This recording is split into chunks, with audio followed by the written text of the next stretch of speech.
બેન મને એક વાત કે મારે હું હવે મારી ઇન્કમ સ્ટાર્ટ થઈ ગઈ છે તો મારે એક હેલ્થ ઇન્સ્યોરન્સ પોલિસી લઈ લેવી જોઈએ. મને એવું લાગે છે કે મારી જે કોર્પોરેટની પોલિસી છે જ્યાં ઓફિસમાં હું કામ કરું છું એ પોલિસી છે ને ઇનફ નથી, બહુ ઓછી પડે છે. તો મને એવું લાગે છે કે મારે એક નવી હેલ્થ ઇન્સ્યોરન્સ પોલિસી મારા ફેમિલી માટે લઈ લેવી જોઈએ. અરે વાહ ભાઈ, બહુ સારું વિચાર્યું છે.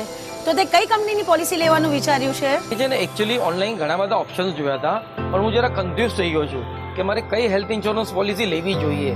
તો તું મને જરા સજેસ્ટ કર ને કોઈક સારી હેલ્થ ઇન્સ્યોરન્સ પોલિસી. હું એક સજેશન આપું તને. કેર હેલ્થની અલ્ટિમેટ કેર કરીને એક પોલિસી છે કે જેમાં તને લોયલ્ટી બુસ્ટર એક બહુ સારું ફીચર્સ છે.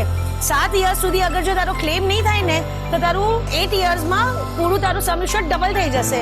સો અને પ્લસ તું યંગ છે તો તારું આ ચીઝ બહુ સુપર તારા માટે છે. અને અગર તું હેલ્ધી રહીશ તો તને એના બી રિવર્સ પોઈન્ટ્સ છે. તો તું એકવાર આ ચેક કરી લે.